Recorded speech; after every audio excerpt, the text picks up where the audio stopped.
আসসালামু আলাইকুম সম্মানিত মৎস্যচাষী ও মাছ চাষী ভাই ও বন্ধুগণ, সকলকে জানাচ্ছি অন্তরের স্থল থেকে অনেক অনেক অভিনন্দন। তো প্রিয় দর্শক, আজকে আমি আপনাদের সামনে আলোচনা করব মনোসিস তেলাপিয়া মাছ চাষের সঠিক নিয়ম, এমনকি আপনার মনোসিস তেলাপিয়া মাছ কয় মাসে চাষ হয়ে থাকে, এমনকি আপনার তেলাপিয়ার সাথে আপনার কি কি মাছ চাষ করা যায় সেই সম্পর্কিত বিস্তারিত আলোচনা করার জন্য চেষ্টা করব ইনশাল্লাহ। এমনকি আপনার মাছের রোগবেলা হলে কীভাবে সাথে সাথে পর্যবেক্ষণ করবেন, এমনকি আপনার মাছের তেলাপিয়া মাছকে কি খাবার দিবেন, কীভাবে খাবার দিবেন সে সম্পর্কিত গুরুত্বপূর্ণ আলোচনা করব। তো অবশ্যই আপনারা ভিডিওটি প্রথম থেকে শেষ পর্যন্ত দেখবেন, কারণ ভিডিওটি কেটে কেটে দেখলে আপনারা বিস্তারিত জানতে পারবেন না। তো সম্মানিত দর্শক, আপনারা যারা আমাদের চ্যানেলের নতুন মেম্বার তারা এখনই সাবস্ক্রাইব করে দেন, যাতে করে মাছ চাষের সম্পর্কিত ভিডিও সবার আগে আপনার কাছে চলে আসে, এবং কি আপনার লাইক বাটনে লাইক দিয়ে ভিডিওটি শেয়ার করে দিবেন আপনাদের বন্ধুর কাছে, যারা মাছ চাষ করতে আগ্রহী তারা যেন ভিডিওটি দেখে খুবই উপকৃত হতে পারে।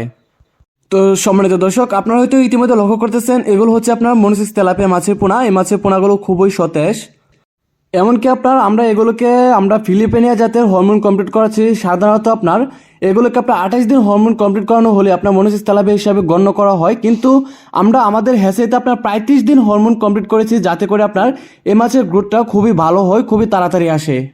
এতে করে আপনার 100% মনোসিস তেলাপিয়া হিসেবে রূপান্তরিত হয়। তাই আপনারা যারা অরিজিনাল মনোসিস তেলাপিয়া খুঁজছেন তারা চাইলে এখনই আপনারা আমাদের সাথে যোগাযোগ করতে পারেন।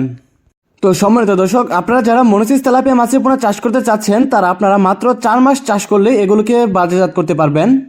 তো ক্ষেত্র বিশেষ অনেকে রয়েছে যারা আপনার 1 বছর চাষ করে থাকে। তো 1 বছর চাষ করলে বাজারে মাছের রেট ভালো পাওয়া যায়, মাছের সাইজ বড় হয়ে থাকে। যদি আপনার সাইজ বড় হয়ে থাকে তাহলে অবশ্যই আপনার মাছের দামটা ভালো পাওয়া যায়। তো সম্মানিত দর্শক, এখন আসেন আপনারা মাছকে কীভাবে যত্নশীলতা করবেন, এমনকি আপনার মাছকে কীভাবে খাবার দিবেন। প্রথম অবস্থায় যখন আপনার মাছগুলো ছোট থাকে তখন আপনাকে পাউডার পদ্ধতি গ্রহণ করতে হবে, পাউডারটা খাওয়াতে হবে।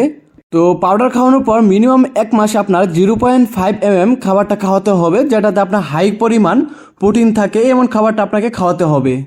তো সম্মানিত দর্শক, প্রতি 15 দিন পর আপনার চুন দিবেন, পটাশ দিবেন, এতে করে আপনার মাছের রোগবেলায় খুবই কম হবে। তো দর্শক, মাছ যতই বড় হবে ততই আপনার রেট ভালো পাওয়া যাবে। আপনার হাতে যদি পর্যাপ্ত পরিমাণ সময় থাকে তাহলে অবশ্যই আপনার 1 বছর মাছ চাষ করার জন্য চেষ্টা করবেন। তো দেখা গেছে 1 বছর চাষ করলে আপনার 1 থেকে 1.5 কেজি পর্যন্ত হয়ে থাকে।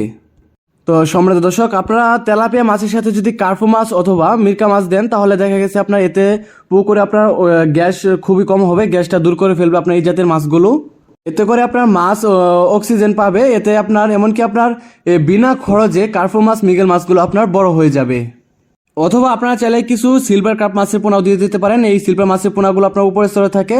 তো এক কথায় আপনার এই মাছের পোনাগুলো বিনা খরচে বড় হয়ে যাবে, এতে আপনার এক্সট্রা একটা টাকা আপনার আসবে।